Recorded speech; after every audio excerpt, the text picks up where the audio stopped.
A man moved to Germany with his family earlier this year. It was a brand new chapter in their lives, a thrilling adventure that ushered in a flurry of excitement and apprehension. The man, a creature of habit, had been acclimating to his new surroundings gradually. Every day the chirping of the exotic birds greeted him as the golden sun rose from its slumber. He'd open the windows, letting the cool German air fill his lungs, a subtle reminder of his new home. He started his mornings with a cup of coffee, his elixir for the day. He loved the ritual of preparing it. The aroma that filled the house was akin to a warm hug. The coffee beans, freshly ground and seeping in the percolator, were his own blend. He enjoyed the rich, robust flavor that made mornings bearable. He savored each sip, letting the warm liquid linger on his palate, a familiar taste to kickstart his day. However, one day in March he noticed that the coffee tasted different. It wasn't the taste he had grown fond of. It was a foreign taste, an intruder that was ruining his morning routine. The tantalizing aroma that usually filled his kitchen was replaced by an unappetizing. The coffee had an ungodly taste that made him feel uneasy. It was bitter, sharp, and metallic, a far cry from the warm, inviting flavor he was accustomed to. The coffee was off, and it shook his morning to the core. He longed for the comforting familiarity of his usual morning brew, a yearning that marked the beginning of an unexpected journey. He tried cleaning the coffee maker and using distilled water, but nothing worked. In his quest to solve this perplexing problem, he decided to try a few different approaches. At first, he thought it could be the coffee maker.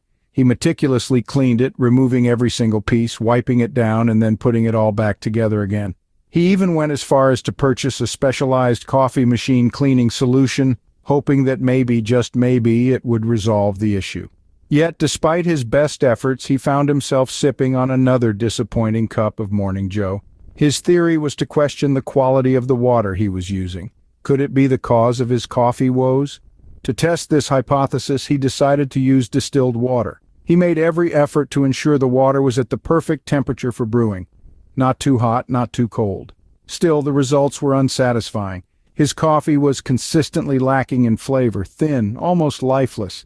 It's not that it was horrible, it was just that it was nothing compared to the rich, robust cups of coffee he had enjoyed before. The mystery continued to baffle him, but he was determined to solve it. He decided to take his coffee grounds to work. There, using the same packet of coffee grounds, he made a cup of coffee. He brought the steaming mug to his lips, took a sip, and to his surprise, it tasted fine. He could taste the rich, full-bodied flavor he had been missing. The only variable was the location. And then, just like a bolt of lightning, it struck him. He realized that the water in his house must be the problem. He tested the water coming out of the faucet, and the first impression was that all levels were within reason. There was nothing unusual, nothing that immediately grabbed his attention. The temperature was fine, just the right degree of warmth. The clarity was pristine, a crystal-clear liquid shimmering under the fluorescent kitchen lighting. He even took a small sip. The flavor was as unremarkable as one could expect from tap water, so initially seemed to be in its rightful place. But there was something niggling at the back of his mind, a sense of unease that he couldn't quite shake off. He decided to conduct a second test just to be doubly sure, a decision that was influenced more by his instincts than any concrete evidence of something being amiss. So he let the water sit overnight, giving it ample time for any potential contaminants to settle or rise. The following morning he approached the test with a sense of trepidation, the water the same, yet he couldn't help but feel a sense of apprehension.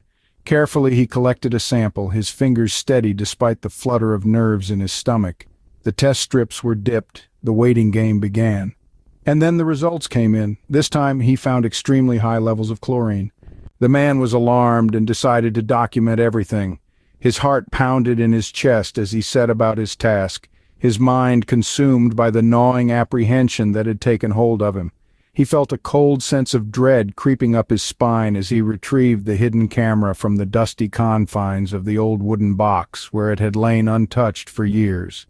Its metallic surface was cold to the touch, offering no comfort to the man who held it in his sweaty grip.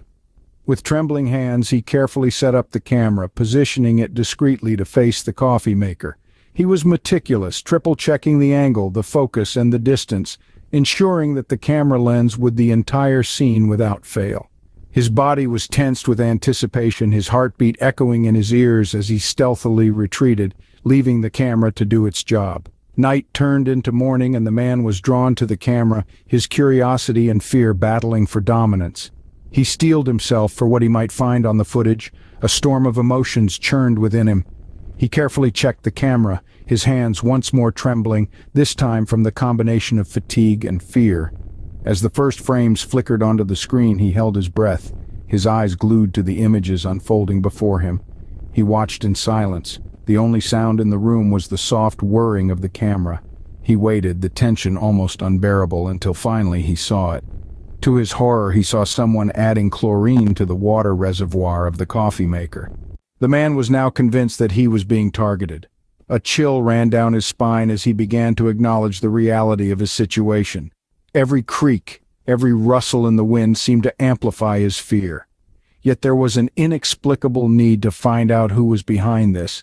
He didn't know who it was or what motive they could possibly have, but he was determined to the truth. This was no longer just about his safety. It was about his sanity. He was being targeted, and he couldn't deny that the threatening energy was beginning to affect him. The nights became longer as he found himself unable to sleep, the paranoia creeping in, leaving him in a constant state of fear and anxiety. His days turned into a never-ending cycle of suspicion and dread. Throughout this ordeal, he kept meticulous records of every single incident, carefully documenting every strange occurrence, every sign of intimidation. The man, though gripped by fear, was also filled with a renewed sense of purpose, a resolve to fight back. No longer a victim, he became a determined investigator ready to face his mysterious enemy. He kept a close eye on his surroundings, noted every unusual movement with a keen attention to detail, slowly building his case. After a painstaking process of compiling and sifting through the information, he found himself ready. He had gathered enough evidence that he believed would prove his case beyond reasonable doubt. His incessant efforts bore fruit as he eventually gathered enough evidence to go to the police. The police initiated a complex investigation into the perplexing case that had plunged the community into profound shock and suspense. It was far from a simple case. It demanded meticulous analysis, thorough examination of evidence, and relentless questioning. As the investigators dug deeper into the labyrinth of clues, the crime scene was methodically scrutinized, fragment by fragment. The case, however, veered off into an unforeseen direction as the evidence began to implicate a familiar face. It was one of their own, a seemingly harmless and unobtrusive woman who resided just a stone's throw away. She was the victim's neighbor, an individual who had been quietly harboring a mounting bitterness. The green-eyed monster of jealousy had seized her, propelling her perilous deeds. The woman in question was not an outsider, but an essential part of their close-knit community, making the revelation all the more astounding. She was overflowing with envy, unable to accept the success that her neighbor had achieved.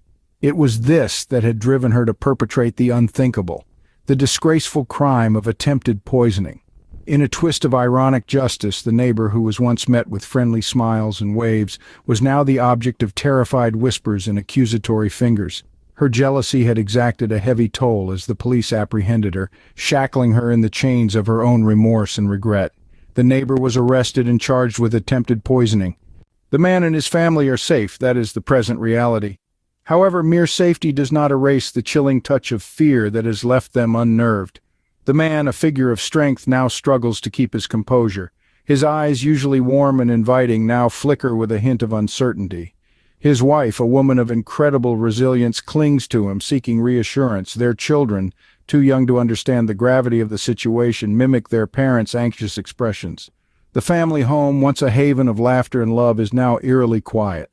Despite their current safety, a lingering apprehension clings to the air. The toll of the experience is etched deep within them.